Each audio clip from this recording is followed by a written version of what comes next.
औज़ुबिल्लाहिमिनश्शैतानिर्रजीम बिस्मिल्लाहिर्रहमानिर्रहीम। अस्सलाम वालेकुम। उम्मीद करती हूँ अल्लाह ताला से कि आप लोग बिल्कुल ठीक ठाक होंगे, अपने घरों में खुश और आबाद और ईमान की भरपूर हालत में होंगे।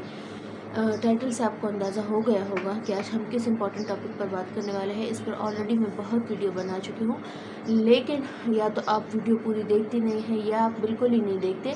लेकिन कुछ बहनों कुछ भाइयों के क्वेश्चंस ऐसे थे कि मुझे दोबारा इस पर डिटेल वीडियो बनानी पड़ी कि नफल कैसे करने हैं, दुआ कैसे करनी है, नियत कैसे करनी है, और एक साथ मन्नत दुरूद पाक की और बीबी फातिमा के वसीले से नवाफिल हम अदा कर सकते हैं।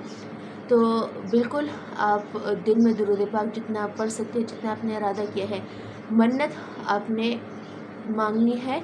ज़रूरी ये है कि आप मन्नत का इरादा करें कि मैं इतने दिन में इतनी बार दुरूद इब्राहिमी जो हम नमाज में पढ़ते हैं वो पढ़ूंगा। मेरी इस हाजत के लिए, इस मुश्किल के लिए एक हाजत नहीं, आप मल्टीपल हाजत के लिए भी मांग सकते हैं।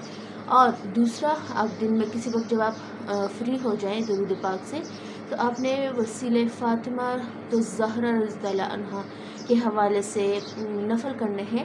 नफ़ल की नीयत बिल्कुल सेम है। कुछ कह रहे थे कि हम ये ज़रूरी है मेंशन करें कि हम फ़ातिमा रज़ियल्लाहु ताला अन्हा के हवाले से नफ़ल पढ़ रहे हैं, तो अल्लाह ताला जानता है कि आप किस नीयत से नफ़ल पढ़ रहे हैं। अगर आप मेंशन करना चाहते हैं तो भी ठीक है, अगर आप सिंपल सादा नियत करने चाहते हैं तो भी ठीक है।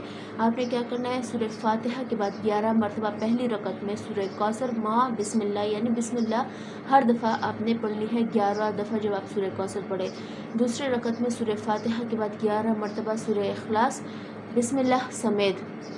उसके बाद आपने 11 मरतबा अव्वल आखिर दुआ करनी है। दुरूद पाक अव्वल आखिर दुआ के साथ पढ़ना है। और दुरूद पाक जब आप पढ़ ले 11 मरतबा, तो तस्बीह फ़ातिमा आपने करना है। उसके बाद 11 मरतबा फिर दुरूद पाक। जो आपकी हाजात हैं, जो मुश्किलात हैं, वो अल्लाह के हुजूर पेश करें।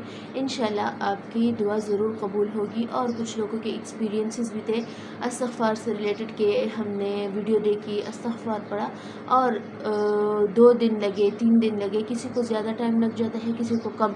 देखिए, दुरूद पाक एक निसाब है, एक चैप्टर है। जब तक एक चैप्टर कंप्लीट नहीं होता, आपको कैसे पता चलेगा कि चैप्टर के एंड में क्या हुआ। जब आप एक दिन वजीफ़ा करते हैं, दूसरे दिन मैसेज कर देते हैं कि भाई मुझे 2 दिन हो गए, 3 दिन हो गए, अभी तक रिज़ल्ट नहीं आया, वो निसाब तो कंप्लीट करें आप, तब आपको जाकर फैज़ मिलेगा। जब तक आपने निसाब कंप्लीट नहीं किया होगा, आप कैसे लुत्फ़अंदोज़ होंगे। जब तक आप दिली सुकून, एक ज़िक्र की कबूलियत का यही सबसे बड़ी निशानी होती है कि आपके दिल को सुकून, आपके जो ज़िक्र कर रहे हैं, ख्वाह कोई भी हो ज़िक्र हो, चाहे आप कुरान पाक की तिलावत करो, चाहे आप इस्तिग़फ़ार करो, चाहे आप दुरूद शरीफ कर रहे हो, आपको फैज़ तब मिलता है जब आप दिल का सुकून महसूस करते हो। वो ज़िक्र, वो तिलावत आप अपने अंदर तक महसूस करते हो।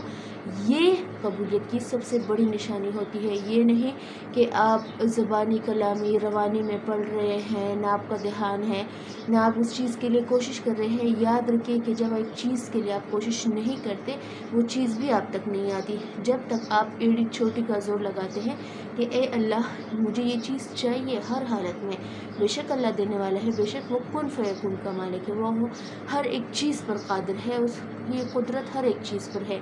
लेकिन वो आपकी तड़प देखना चाहता है कि वो चीज़ अगर मैं आपको दूंगा तो वाकई ही आप उसकी ऐसी ही कदर करेंगे या नहीं। आपको वो चीज़ मिल जाए तो आप उसकी बेकदरी करेंगे, या उस चीज़ की तड़प आप में है या नहीं है। जब भी आपको कोई मसला दरपेश हो, जब भी कोई मुश्किल दरपेश हो, अल्लाह के हुजूर खड़े होकर नफल अदा करें, दुरूद इब्राहिमी का तोहफ़ा पेश करें। इंशाल्लाह आपकी दुआ ज़रूर कबूल होगी। अपना ढेर सारा ख्याल रखिएगा, मुझे मेरी फैमिली की दुआओं में याद रखिएगा। इंशाल्लाह कल मिलती हूँ आपसे। अल्लाह हाफिज़।